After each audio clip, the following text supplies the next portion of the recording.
Video में हम जानेंगे एम लक्ष्मीकांत को कैसे पढ़ना है। अगर आप यूपीएससी के लिए तैयारी कर रहे हैं देन डेफिनेटली आपके दिमाग में एक ना एक बार डाउट आता है कि एम लक्ष्मीकांत को पढ़ते वक्त किन किन बातों को ध्यान में रखना है।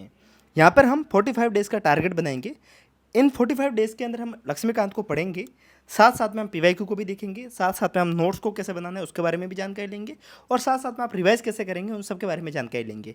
सो इन 45 डेज़ को आप एक बार लक्ष्मीकांत के साथ में बिताते हैं तो आपके पॉलिटी का जितना भी पोर्शन है वो सारा कवर हो जाएगा। इसके अंदर हम सबसे पहले समझते हैं मार्क्स कितने इंपॉर्टेंस रहते हैं पॉलिटी के। अगर हम एग्जाम के अकॉर्डिंग देखते हैं, यूपीएससी के अकॉर्डिंग देखते हैं, तो अगर हम बात करते हैं प्रीलिम्स में तो हर साल पॉलिटी से करीब 20 क्वेश्चन आते हैं, यानी कि 40 नंबर बहुत अच्छा मार्जिन होता है प्रीलिम्स के अकॉर्डिंग। अगर हम बात करते हैं मेंस में तो मेंस में हर साल जीएस सेकंड मतलब पॉलिटी वाला पोर्शन होता है, जीएस सेकंड में पॉलिटी एंड गवर्नेंस होता है, तो जीएस सेकंड में हर साल पॉलिटी से 125 मार्क्स के क्वेश्चन आते हैं। तो आप समझ सकते हैं मेंस और प्रीलिम्स दोनों में इक्वली इंपॉर्टेंट है। और प्रीलिम्स में ज़्यादा इंपॉर्टेंट क्यों बन जाता है, क्योंकि प्रीलिम्स में अगर आपको क्वालिफाई करना है प्रीलिम्स को तो 200 में से करीब करीब आपको 100 का टारगेट करना है। यहाँ पर लोग बोलेंगे कट ऑफ तो करीब 90 के आसपास जाती है, 95 के आसपास, 100 का क्यों टारगेट करना है। देखिए हर एक एस्पिरेंट यही गलती करते हैं, जो गलती मैंने की है वही मैं आपको बता रहा हूँ कि हम टारगेट क्या करते हैं कि 90 का टारगेट बना के तैयारी करते हैं और हम एग्जाम के अंदर प्रैक्टिस करते हैं, तब भी हर एक जगह पे हम इसी टारगेट को लेके चलते हैं।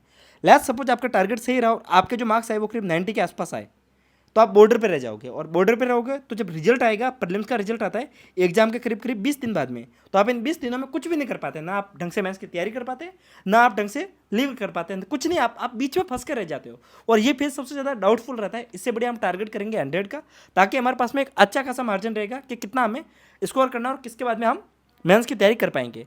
तो अकॉर्डिंग टू अगर हम ये बात करते हैं 100 में, तो 100 में करीब आपके 40 नंबर अगर पॉलिटी अकेला लेके आ रहा है तो काफ़ी अच्छा मार्जिन है। इसी के साथ में पॉलिटी के साथ में आप इकोनॉमी, साथ में इकोनॉमी प्लस ज्योग्राफी, अगर ये 3-4 सब्जेक्ट भी अगर आप कवर कर लेते हैं ना तो आपके मैक्सिमम सब्जेक्ट के मैक्सिमम करीब आप 80 के नंबर, 80 के आसपास तो आप इन 3 सब्जेक्ट से ला सकते हो। फिर कुछ जो आपके एक्स्ट्रा सब्जेक्ट बचते हैं लाइक इन्वायरमेंट साइंस है, साइंस एंड टेक है, हिस्ट्री है, इनसे पढ़ के आपको आगे के 20-25 नंबर लाने होते हैं, जो बड़ा टास्क होता नहीं है। इसके कारण अगर हम बात करते हैं पॉलिटी की, तो पॉलिटी सबसे इंपॉर्टेंट सब्जेक्ट बन जाता है प्रीलिम्स को क्वालिफाई करने के लिए। सो नाउ हम अभी समझेंगे यूपीएससी के लिए एम लक्ष्मीकांत को कैसे पढ़ना है। बट उससे पहले अगर आप एक बार यूपीएससी की तैयारी को शानदार मोड में पूरा करना चाहते हैं then I will recommend you PW only IAS, जिनके साथ में जुड़कर आप यूपीएससी की तैयारी को शानदार मोड में पूरा कर सकते हैं। और अगर आपका टारगेट यूपीएससी 2026 है तो यहाँ पर आपको संकल्प बैच देखने को मिल जाएगा, जो कि आपको हिंदी और इंग्लिश में देखने को मिलेगा। वहीं अगर आपको इंग्लिश मीडियम में तैयारी करनी है तो यहाँ पर आपको टाइटन, जो कि प्योर इंग्लिश में बैच देखने को मिल जाएगा। इनकी जो फीस रहेगी वो रहेगी 11,999 रुपये। वहीं पर अगर आपका टारगेट 2025 है तो यहाँ पर आपको पर हार बैच देखने को मिल जाएगा, जो कि आपको हिंदी और इंग्लिश में देखने को मिल जाएगा, जिसकी फीस रहेगी 7,999 रुपये। वहीं पे अगर आपका मीडियम इंग्लिश है तो यहाँ पर आपको टाइटन 2025 प्योर इंग्लिश में बैच देखने को मिल जाएगा, उसकी फीस रहेगी 9,499 रुपये। यहाँ पर आपको ऑप्शनल के बैच भी देखने को मिल जाएंगे, ऑप्शनल की फीस है 8,999 रुपये। इन सब के साथ में अगर आप एक कॉलेज स्टूडेंट है और अगर आप कॉलेज के साथ साथ में यूपीएससी की तैयारी करना चाहते हैं तो यहाँ पर आपको यूपीएससी प्रारंभ 2027 बैच देखने को मिल जाएगा, जहाँ पर आपको कॉलेज के साथ साथ में 3 साल की यूपीएससी की तैयारी को भी साथ साथ में करवाया जाएगा। यहाँ पर आपके A to Z यूपीएससी का सिलेबस कवर करवाया जाएगा और शुरुआत के 2 सालों में आपको हार्ड एंड सॉफ्ट स्किल भी सिखाई जाएगी, ताकि आप प्लान बी भी बना पाएंगे। यहाँ पर आपको एनसीईआरटी, सीसेट, जीएस, ऑप्शनल, साथ में आपको टेस्ट सीरीज, प्रैक्टिस सेट, सब कुछ एक ही साथ में देखने को मिल जाएगा, यानी कि आप 3 साल के अंदर अंदर यूपीएससी के लिए रेडी हो जाएंगे। इन सब के साथ में अगर आपको फ्री में ऑफलाइन मेंटरशिप चाहिए तो यहाँ पर आप इनके ऑफलाइन बैच के माध्यम से जाकर, ऑफलाइन सेंटर पे जाकर आप यहाँ से फ्री में मेंटरशिप भी ले सकते हैं। इनके जो ऑफलाइन सेंटर है वो है करोल बाग, मुखर्जी नगर, जो कि ये जो सेंटर दिल्ली में देखने को मिल जाएंगे। इन सब के साथ में यहाँ पर आपको लखनऊ और पटना में भी सेंटर देखने को मिल जाएगा एंड प्रयागराज में भी इनका सेंटर अवेलेबल है। सो ओवरऑल ये कंप्लीट मैंने आपको जानकारी बताई। और अगर आप इस फीस को और कम करना चाहते हैं, जो भी मैंने आपको बैच बताया उसको, तो आप हमारा कोड यूज़ कीजिएगा एस्पिरेंट10, जो कि आपको डिस्क्रिप्शन में भी देखने को मिल जाएगा और लिंक आपको डिस्क्रिप्शन में देखने को मिल जाएगी। सो जाइए और विजिट कीजिए। हम वीडियो के मुद्दे के ऊपर फिर से आते हैं। देखिए हम बात करते हैं एम लक्ष्मीकांत को कैसे पढ़ना है। इस बात को ध्यान रखिएगा कि काफ़ी लोग क्या करते हैं कि बुक को पढ़ते वक्त अलग अलग तरीके से सोचते हैं, ये करना है, वो करना है, ऐसे करना है, लेकिन हम इस बात को ध्यान रखना है कि हम अगर किसी भी चीज़ को पढ़ रहे हैं तो हमारे पास में टारगेट होना जरूरी है। अगर हम बात करते हैं एम लक्ष्मीकांत के जो 7th एडिशन है, जो लेटेस्ट एडिशन है, मैं उसकी बात करूँगा, ठीक है। तो उसमें टोटल पेज कितने हैं, उसमें टोटल आपको पेज देखने को मिलेंगे करीब 804 पेज देखने को मिलेंगे 7th एडिशन में। और उसके अंदर अगर हम काम का पेज देखते हैं, काम का जो कंटेंट के पेज देखते हैं वो है करीब 691 पेज, यानी कि मोटा मोटी तौर पे हमें 700 पेज ऐसे हैं जो कि हमें पढ़ने हैं लक्ष्मीकांत से। और अगर हम लक्ष्मीकांत के 700 पेज को अगर हमें 45 दिन में पढ़ना है तो रोजाना के हमारे पास में कितने दिन बनते हैं, करीब करीब रोजाना के हमें 15 पेज पढ़ने हैं। अगर हम 700 को 45 से डिवाइड करते हैं तो हमारे पास में रोजाना के 15 पेज बनते हैं। यानी कि अगर आप इस टारगेट को लेकर चलते हैं 45 दिन वाले को, तो आपको रोजाना के 15 पेज ही पढ़ने हैं। पर हम ये गलती करेंगे नहीं, हम अपने टारगेट को ऐसा बनाएंगे कि हम रोजाना के कम से कम 25 पेज लक्ष्मीकांत से पढ़ेंगे पढ़ेंगे पढ़ेंगे। कैसे पढ़ेंगे, वो आप अगर रोजाना के 8 घंटे पढ़ने की हैबिट डालते हैं तो आप आराम से रोजाना के 25 पेज पढ़ सकते हैं। और अगर आप रोजाना के 25 पेज पढ़ते हैं तो आप इसी बुक को 1 महीने में खत्म कर सकते हैं। और 1 महीने के अंदर अंदर आप एम लक्ष्मीकांत को कंप्लीटली पढ़ देंगे। और उसके बाद में आपके पास में 15 दिन एक्स्ट्रा रहते हैं, वो इसके लिए है कि आप रिवाइज कर सकते हैं, जो आपने पढ़ा है, जो नोट्स बनाए उसको पढ़ सकते हैं। अब हम समझेंगे, ये तो हमने टारगेट की बात की कि हमारा टारगेट होना क्या चाहिए। अब हम बात करते हैं कि कैसे पढ़ना है। जब आप लक्ष्मीकांत खोलेंगे तो आपको शुरुआत का एक चैप्टर देखने को मिलेगा, वो देखने को मिलेगा हिस्टोरिकल बैकग्राउंड को करके। जो हिस्टोरिकल बैकग्राउंड वाला जो चैप्टर है, इस चैप्टर को आप जब लक्ष्मीकांत से पढ़ने की कोशिश करेंगे तो आपको समझ में आएगा नहीं। कारण ये है कि इसके अंदर सारा हिस्टोरिकल एक्ट आपको सारे देखने को मिल जाएंगे कि कैसे धीरे धीरे हमारे देश में कॉन्स्टिट्यूशन का निर्माण हुआ, उससे पहले ईस्ट इंडिया कंपनी ने कौन कौन से एक्ट लाए, कौन कौन से लॉ लाए, बहुत सारी जानकारी आपको शुरुआत के फर्स्ट चैप्टर में देखने को मिलती है। और इस चैप्टर को पढ़ने के लिए मैं आपको हमेशा सजेस्ट करूंगा कि आपको हिस्ट्री से इस चैप्टर को पढ़ना चाहिए। यानी कि इस चैप्टर को आप पॉलिटी का समझेंगे ही नहीं। ये मैं आपको इसके लिए बता रहा हूँ क्योंकि काफ़ी लोगों को डाउट होता है इस चैप्टर में। तो इसके कारण हम क्या करेंगे, इस चैप्टर को पॉलिटिकल समझ के नहीं पढ़ेंगे, तभी हम इसको अच्छे से समझ पाएंगे। ये हिस्ट्री का टॉपिक है और इसको हम पढ़ेंगे मॉडर्न इंडियन हिस्ट्री को एक बार फिनिश करने के बाद में फिर हम इस चैप्टर को उठाएंगे और इस चैप्टर को फिनिश करेंगे। तो हम जो फर्स्ट चैप्टर है उसको हम अलग से कवर करेंगे और इस चैप्टर के हमें अलग से नोट्स बनाने हैं। ये मुश्किल से 5 से 6 पेज का एक चैप्टर है। इसके हमें शॉर्ट नोट्स रेडी करके रखने हैं। कारण ये है कि हर साल यूपीएससी में, अगर पिछले 11 सालों की बात कर रहा हूँ, पिछले 11 सालों में यूपीएससी ने हर साल एक क्वेश्चन सिर्फ हिस्टोरिकल बैकग्राउंड से पूछा है। यानी कि इन 5 से 6 पेजों के अंदर से रोज हर साल एक क्वेश्चन आता है। मतलब ये सबसे इंपॉर्टेंट चैप्टर में से एक चैप्टर है। तो इसकी स्ट्रेटेजी हम अलग से करेंगे। हिस्ट्री वाले जो टॉपिक होगा उसके साथ में इसको पढ़ेंगे। ये जानकारी मैंने आपको अलग से बताया। इसके पीछे का वजह ये था कि एक तो ये सबसे इंपॉर्टेंट है और ये सबसे ज़्यादा डाउटफुल चैप्टर है। तो ये हमने समझ लिया हिस्टोरिकल बैकग्राउंड के regarding. Now we will discuss about the importance of the NCERT. Why like politically अगर आप पढ़ना शुरू कर रहे हैं और अगर आप एक बिल्कुल न्यू एस्पिरेंट है तो आपको एनसीईआरटी को लेकर डाउट आएंगे कि एनसीईआरटी पढ़नी है या नहीं पढ़नी है।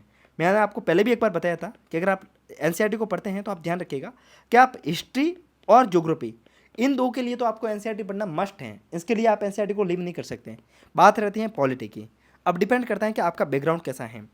अगर आपको पॉलिटी का बिल्कुल भी नॉलेज नहीं है, बिल्कुल इन द सेंस जैसे कि मैं आपको कुछ एक सिंपल क्वेश्चंस बता रहा हूँ, आप ध्यान दीजिएगा इनको। अगर आप इसको आंसर दे पा रहे हैं या नहीं दे पा रहे हैं, आप अभी आपको पता चल जाएगा कि आपको फ़र्क पता है लोकसभा और राज्यसभा में क्या फ़र्क है, सही से क्या फ़र्क है। अगर आपसे कोई भी आदमी बेसिक आदमी आके पूछे जिसको बिल्कुल नॉलेज नहीं है और वो आपसे आके पूछे कि भाई लोकसभा और राज्यसभा में फ़र्क क्या है, और अगर आप उसको डिफाइन कर सकते हैं, उसको समझा सकते हैं कि लोअर हाउस और अपर हाउस में फ़र्क क्या है, तो आप समझिए कि आपको थोड़ा बहुत नॉलेज पता है।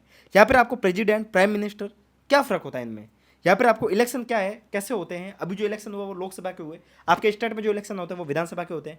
विधानसभा और विधान परिषद में क्या फ़र्क है, अगर आपको ये बेसिक जानकारी पता है मोटा मोटी तौर पे कि ये बेसिक क्या क्या जानकारी जो न्यूज़पेपर में टर्म्स आते हैं वो आपको पता है, तो आपको 6 से लेकर 10 तक के एनसीईआरटी को पढ़ने की कोई खास जरूरत है नहीं।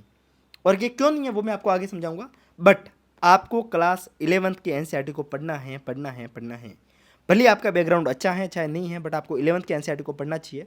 कारण ये है कि यहाँ से आपको मेंस में हेल्प होगी। मेंस का काफ़ी अच्छा कंटेंट आपको क्लास 11th के एनसीईआरटी से देखने को मिलता है पॉलिटी के लिए।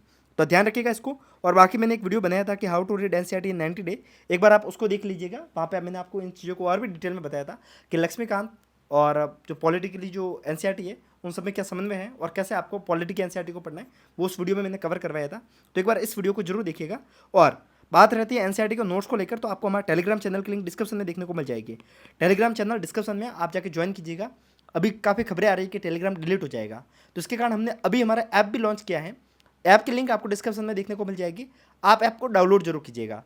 अभी ऐप पे हमने कुछ भी डाला नहीं है, पर हम जल्दी कंटेंट डालना अपलोड करना शुरू करेंगे। सारे सोर्स नोट्स एनसीईआरटी के साथ में लक्ष्मीकांत के, वो सब कुछ आपको वहाँ पे देखने को मिलेगा। इसके कारण एक बार आप जाके डाउनलोड जरूर कीजिएगा ऐप को, और आप रेटिंग भी जरूर कीजिएगा ऐप को, क्योंकि अभी हमने न्यू ऐप बनाया है तो हमें आपकी हेल्प की नीड है। तो ऐप को प्ले स्टोर पर जाकर रेट कीजिएगा और डाउनलोड कीजिएगा, और अधिक से अधिक लोगों तक इसको शेयर भी कीजिएगा। बाकी टेलीग्राम चैनल की लिंक डिस्क्रिप्शन में देखने को मिलेगी, आप जाकर डाउनलोड जरूर कीजिएगा और ज्वाइन जरूर कीजिएगा टेलीग्राम को। हमने एनसीईआरटी के बारे में बात की। अब हम बात करेंगे कि लक्ष्मीकांत को पढ़ना है तो कैसे पढ़ना है। वो हमने टारगेट बेस पे शुरुआत में बात की थी कि हम अगर रोजाना के 25 पेज पढ़ते हैं तो अपन इसको एक ही महीने में लक्ष्मीकांत को पूरा पढ़ सकते हैं। और बात रहती है कि क्या हम 25 पेज पढ़ेंगे, हमें 25 पेज याद होंगे या नहीं होंगे। अब आप में से काफ़ी लोग ऐसे होंगे जो कोचिंग कर रहे हैं, वो तो मुझे नहीं लग रहा कि उनको इस वीडियो से कोई हेल्प होने वाली है, क्योंकि वो ऑलरेडी कोचिंग में ये सब कुछ सीख चुके हैं। ये वीडियो उनके लिए है जो कोचिंग नहीं करने वाले हैं। तो ध्यान रखिएगा, आपको डेली बेसिस पे यूट्यूब पे एम लक्ष्मीकांत के लेक्चर देखने हैं। अब बात रहती है कि कहाँ पे मिलेंगे। यूट्यूब पे अगर आप डालेंगे ना एम लक्ष्मीकांत सीरीज, तो आपको बहुत सारे टीचरों के वीडियो देखने को मिल जाएंगे, चाहे अनअकैडमी पे बात करें, चाहे स्टडी IQ पे बात करें, चाहे PW पे बात करें, PW ओनली एस। हर एक चैनल पे आपको लक्ष्मीकांत के वीडियोज देखने को मिल जाते हैं।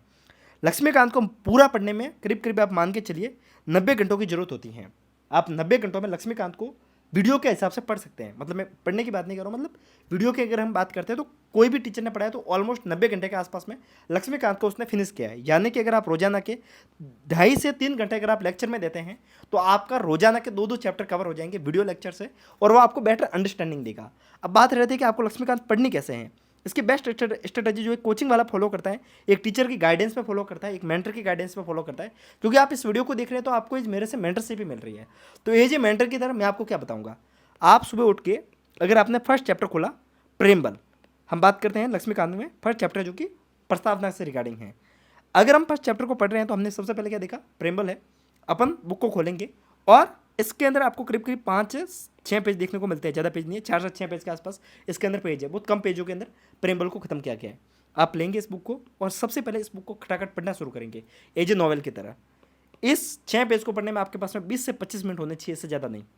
आप इसी को आप यूट्यूब पे डालेंगे लक्ष्मीकांत सीरीज के अंदर प्रस्तावना चैप्टर को, और प्रस्तावना चैप्टर को आप यूट्यूब से आप देख लेंगे। क्यों? क्योंकि जो आपने एक बार पढ़ने की कोशिश की, आपको थोड़ा बहुत तो समझ में आ गया, थोड़ी बहुत अंडरस्टैंडिंग मिल गई। अब आपको यूट्यूब पे जो टीचर पढ़ाएगा उससे आपको बेटर अंडरस्टैंडिंग मिल जाएगी। एक बार इसको कर लिया तो ये प्रोसेस आपकी होगी करीब करीब, वो जो वीडियो देखोगे वो आप करीब 1 घंटे का मिलेगा प्रस्तावना को लेकर। प्रस्तावना 1 घंटे में खत्म हो जाती है। तो आपने कितने दिए? अभी 2 घंटे दिए। अब आप थोड़ा सा रेस्ट लेंगे, एक 15-20 मिनट का, और फिर आप उसी बुक को फिर से पढ़ना शुरू करेंगे, उसी चैप्टर को। और अब आप सीरियसली पढ़ेंगे हाईलाइट के साथ में।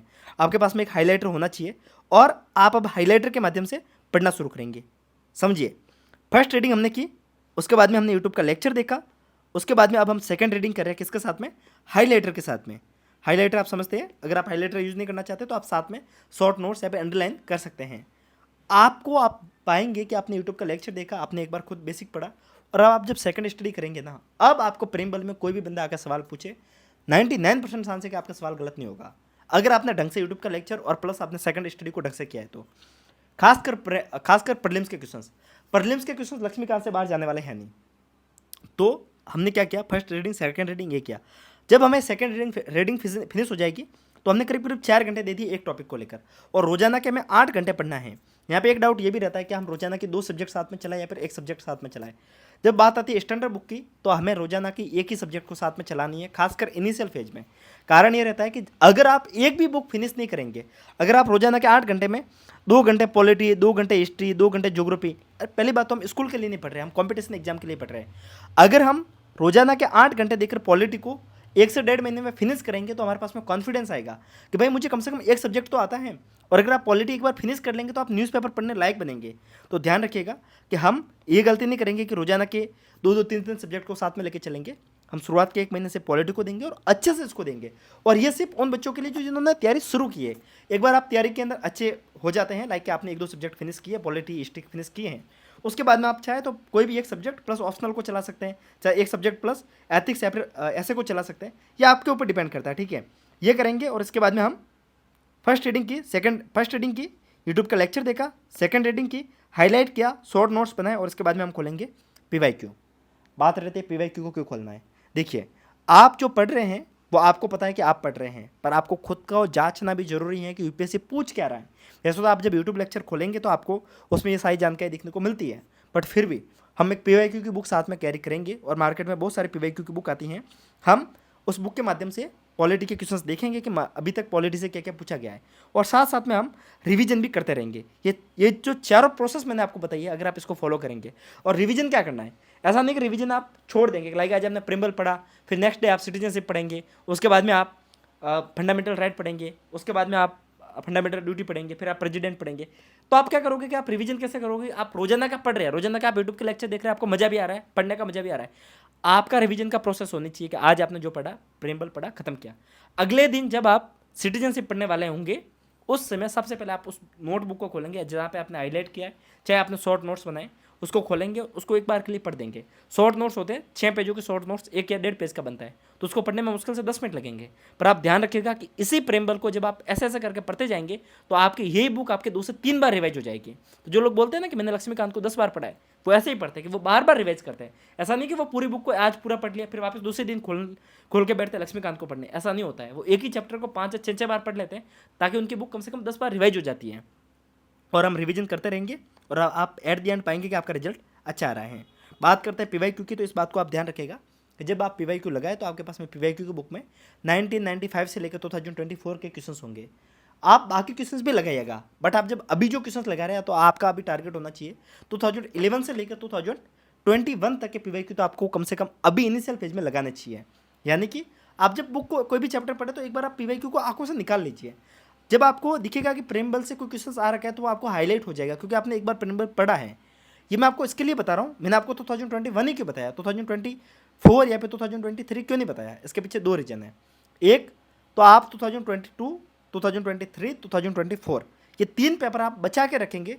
जब आपका प्रीलिम्स आने वाला होगा उस समय आप इन 3 पेपर को एज ऐसे देंगे कि आप जैसे आप एग्जामिनेशन में बैठ के दे रहे हैं। ऐसा आपको इसके लिए करना है कि आप लास्ट तक आपको कॉन्फिडेंस आ गया नहीं, और अगर इस कॉन्फिडेंस को लाना है तो आप करेंगे क्या, जब आपकी तैयारी पूरी हो जाएगी कि आज प्रीलिम्स आने वाला है तो प्रीलिम्स से 10 दिन पहले एक एक करके इन पेपर को एक बार आप लगा लीजिएगा। आपको एक बार के लिए समझ में आ जाएगा कि आप गलती क्या करने वाले हैं और किन गलतियों से आपको बचना है। तो आप इन 3 पेपर को कम से कम छोड़ के रखिएगा, ये आपको एट दी एंड हेल्प करेंगे, ठीक है। बाकी पीवाईक्यू के लिए बुक की बात आती है तो मार्केट में बहुत सारी बुक अवेलेबल है, आप किसी भी बुक को पढ़ सकते हैं, किसी भी बुक को ले सकते हैं। साथ में एक डाउट ये भी रहता है, क्या लक्ष्मीकांत के अंदर जो जजमेंट दे रखे हैं, जब आप बुक को पढ़ेंगे तो इसमें बहुत सारे जजमेंट देखने को मिलेंगे। चाहे आप इंदिरा साहनी जजमेंट करें, चाहे आप मिनरवा मिल्स जजमेंट की बात करें, चाहे आप केशवानंद भारती जजमेंट की बात करें, ऐसे ऐसे बहुत सारे लैंडमार्क जजमेंट देखने को मिलेंगे हर एक चैप्टर में।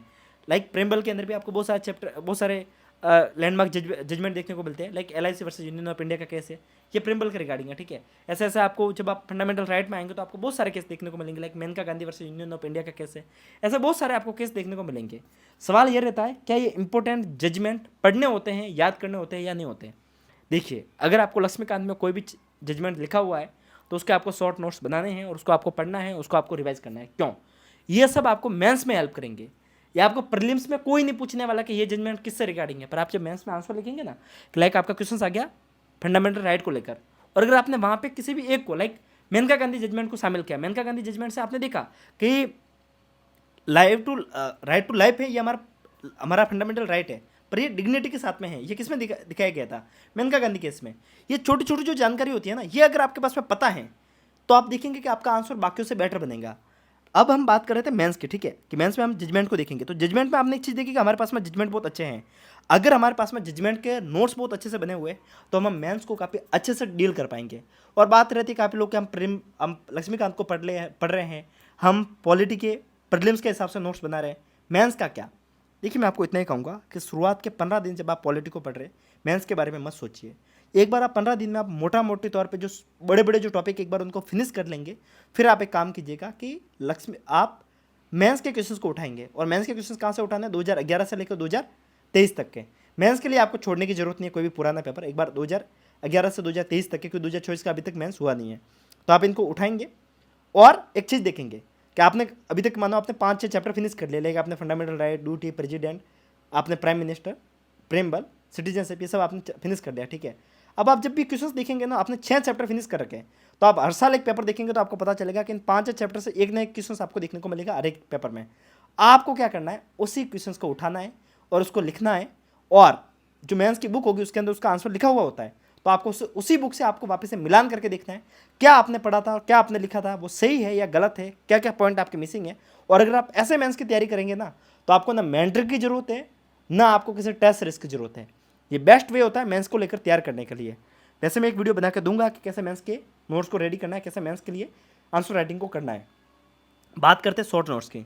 शॉर्ट नोट्स में प्रीलिम्स के लिए एक चीज़ को ध्यान रखेंगे हम पॉलिटी से, कि पॉलिटी में आप जब भी किसी चैप्टर को पढ़ते हैं, लाइक प्रेसिडेंट को भी पढ़ते हैं, तो आप एक A4 शीट को लेंगे और उसमें एक सारणी बनाएंगे, आप एक चार्ट बनाएंगे। उसमें करेंगे क्या, सबसे पहले लिखेंगे पोस्ट, उसके बाद में लिखेंगे उसके अपॉइंटमेंट। वैसे मेरे पास में एक चार्ट होगा, मैं आपको दिखाता हूँ। सो लाइक मुझे ढूंढना पड़ेगा, सो 1 मिनट के लिए आप थोड़ा सा वेट कीजिएगा, ठीक है ना।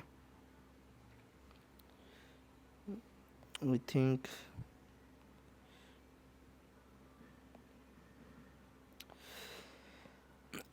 ओके, सो इस तरीके से लाइक आप करेंगे क्या, सबसे पहले लिखेंगे पोस्ट का नाम, लाइक इलेक्शन कमीशन है, फिर उसका फंक्शन क्या है उसको मेंशन करेंगे, किस आर्टिकल से रिलेटेड है वो देखेंगे, कंपोजिशन क्या है, कौन कौन इसमें बैठता है वो लिखेंगे, अपॉइंटमेंट कौन करता है वो लिखेंगे, टर्म्स क्या है, कितने सालों के लिए रहता है वो लिखेंगे, क्वालिफिकेशन क्या है, क्या कॉन्स्टिट्यूशन में मेंशन है या नहीं है वो लिखेंगे, इसके रिमूवल क्या है वो लिखेंगे, ये रेजिग्नेशन कौन किसको देता है वो लिखेंगे, क्या सेकंड अपॉइंटमेंट पॉसिबल है या नहीं वो लिखेंगे, फर्दर एम्प्लॉयमेंट पॉसिबल है या नहीं वो लिखेंगे, क्या कोई मिनिस्टर होता है इसके रिगार्डिंग या नहीं, मतलब कोई इसमें मिनिस्टर पार्टिसिपेट करता है या नहीं उसके अपॉइंटमेंट पे, या फिर उसके रिगार्डिंग कुछ भी, या फिर किस मिनिस्ट्री के अंडर है वो लिखेंगे। लाइक जो हमारी बात करते हैं इलेक्शन, वो किस मिनिस्ट्री के अंदर आता है वो लिखेंगे। और इसके बाद में एडिशनल नोट्स, जो भी आपको लगता है कुछ अलग इसके अंदर आया है तो वो आप लिखेंगे। ऐसा ऐसा करके आप हर एक पोस्ट के नोट्स बना लेंगे। वैसे आपको इस चार्ट की नीड है तो मैं आपको डायरेक्ट ही दे दूंगा, अगर आपको इससे इतनी मेहनत नहीं करनी तो आप एक बार लक्ष्मीकांत फिनिश कर लेंगे तो मैं इसको आप एक बार दूंगा मैं आपको टेलीग्राम पे भी, आप वहाँ से भी रिवाइज कर सकते हैं। इलेक्शन कमीशन है, यूपीएससी है, स्टेट पीसीएस कमीशन है, फाइनेंस कमीशन है, जीएसटी है, जीएसटी कमीशन है, जीएसटी काउंसिल है, चाहे आप एसटी कमीशन है, वुमेन कमीशन है, इन सब के ऊपर आप एक बार ऐसे शॉर्ट नोट्स बना के रेडी रखेंगे, या आपके प्रीलिम्स में बहुत ज़्यादा हेल्प करेंगे। सो ये हमने समझा कि कैसे लक्ष्मीकांत को पढ़ना है, किन किन बातों को ध्यान में रखना है। हमने काफ़ी सारी चीज़ें यहाँ से समझ में आई है हमें भी, ठीक है। और शॉर्ट नोट्स इसके बारे में सो मोटा मोटी तौर पे हमने समझ लिया प्रीलिम्स और मेंस को कैसे टारगेट करना है, किन किन बातों को ध्यान में रखना है। और ये वीडियो एक स्पेसिफिक होलिस्टिक रूप से कैसे तैयारी को करना था उसके बारे में था। मुझे पता है काफ़ी लोगों को लगेगा कि इतना लंबा वीडियो क्यों इतनी सारी जानकारी को बताया। देखिए चीज़ें डिटेल में समझेंगे तभी हमें अच्छे से समझ में आएगी। वैसे मेरा गला पूरा जाम हो रखा है तो आवाज़ सही से आ नहीं रही है, मुझे सर्दी जुकाम हो रखा है, इसके कारण थोड़ी सी दिक्कत हो रही है बोलने में, ठीक है। आवाज़ क्लियर कहीं पे आई नहीं है, पर आपने अभी तक मैनेज किया उसके लिए थैंक यू। आपने वीडियो को समझा, आपको अच्छा लगा तभी आपने किया है। आपको नीचे हमारा इंस्टाग्राम अकाउंट की लिंक भी देखने को मिल जाएगी, आप हमें वहाँ फॉलो कर सकते हैं। एप्लीकेशन की लिंक मिलेगी, एप्लीकेशन को डाउनलोड करना है। टेलीग्राम की लिंक मिलेगी, आपको टेलीग्राम को फॉलो करना है। और अगर आपको पर्सनली मेरे से बात करनी है तो आपको व्हाट्सअप नंबर भी देखने को मिल जाएंगे, आप यहाँ पर आकर मेरे से बात भी कर सकते हैं। मिलते हैं, तब तक के लिए नमस्कार, जय हिंद।